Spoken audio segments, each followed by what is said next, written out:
저희는 두 번째 이슈로 한번 건너가 보도록 하겠습니다. 여러분 보시면서요, 구독과 좋아요, 알림 부탁드리도록 하겠습니다. 어제 이런 일이 있었습니다.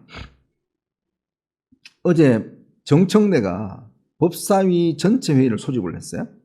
소집을 해서 어제 대법원 증언하는 거, 대법관 증언하는 거 통과시키겠다라고 했습니다. 소위까지 열렸어요. 그래서 일단 통과를 시켰는데 어제 어떤 날입니까? 어제 이재명 대표 취임날 아니겠습니까? 그 다음에 점심때 야당 대표들하고 점심 먹고 비빔밥으로 먹으면서 우리 통합합시다, 화합합시다, 그런 이야기 했지 않습니까? 근데 정청래가 갑자기 돌진을 한 거예요. 통과시키겠다고. 그러니까 이제 아마 당도 조금 당황했던 모양입니다. 그래서 어제 법사위 전체 회의는 열지 않았어요. 그래서 소위로만 끝났습니다. 정청래가 사실은 이제 이 당대표직을 노리고 있습니다. 개딸이 아주 강력한 지지를 받고 있죠. 아마 여러분들이 보시는 정청래하고 개딸이 보는 정청래는 다릅니다.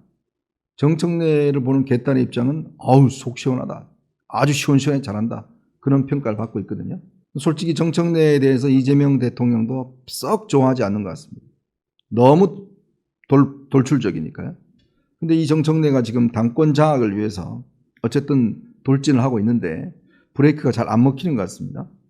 그리고 오늘요, 지금 오후 2시 본회의에서 3대 특검법이 통과됩니다. 이 3대 특검법은 내란 특검, 김건희 특검, 최상병 특검, 이 세 가지 특검이 통과가 되고요. 법무부 장관이 검사를 징계할 수 있는, 지금은요 검찰총장이 법무부 장관에게 요청을 해야 법무부 장관이 징계를 할 수 있어요.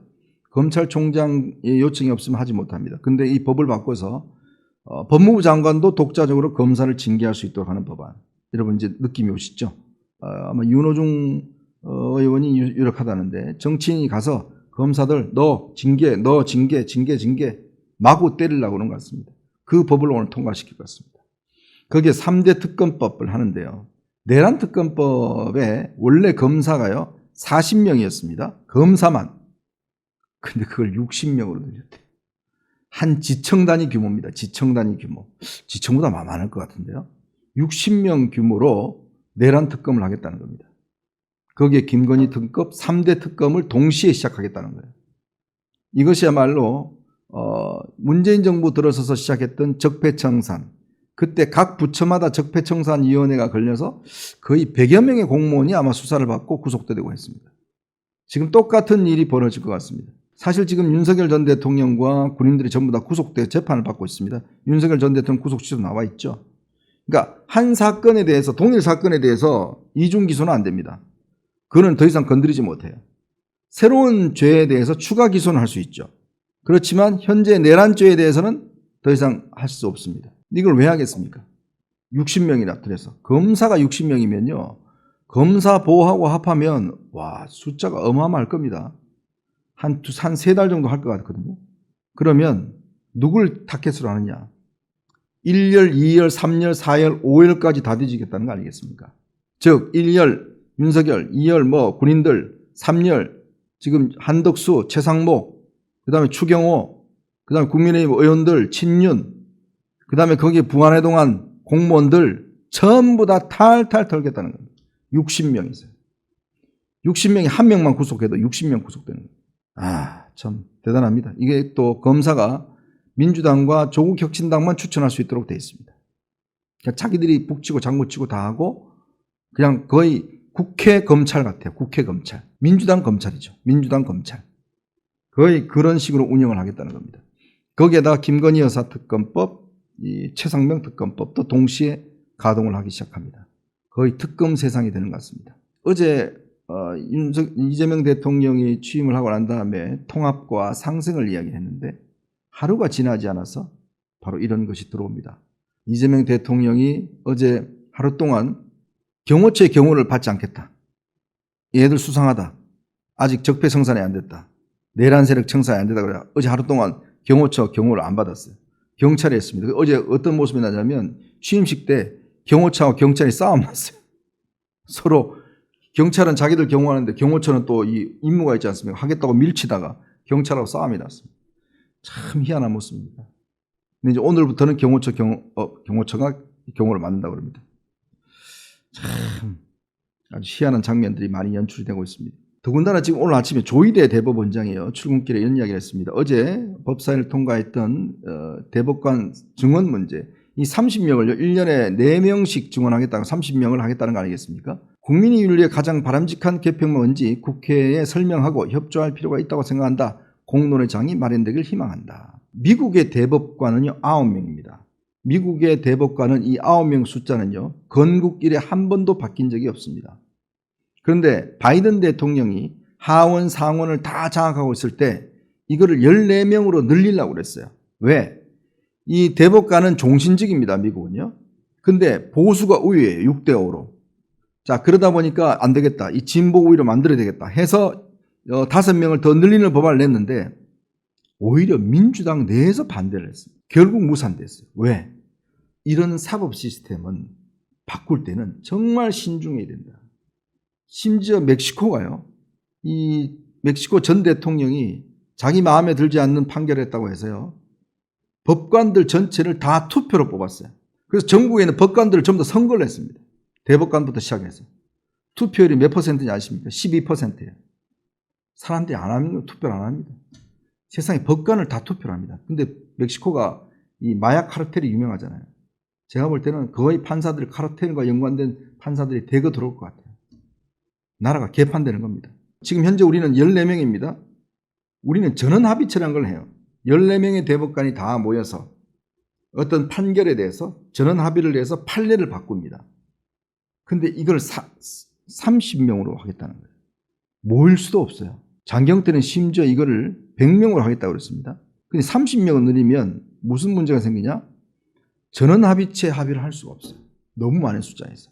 그러면 판례가 이상해집니다. 더군다나 앞으로 임명될 대법관들 같은 경우는 전부 다 이재명 대통령과 코드가 맞는 사람이 하겠죠. 물론 조희대 대법원장은 2027년에 임기입니다. 근데 만약에 코드가 안 맞는 대법관 올리면 사인 안 하겠죠. 사인하면 대부분 대법관이 다 진보 대법관들로 다 채워지게 됩니다.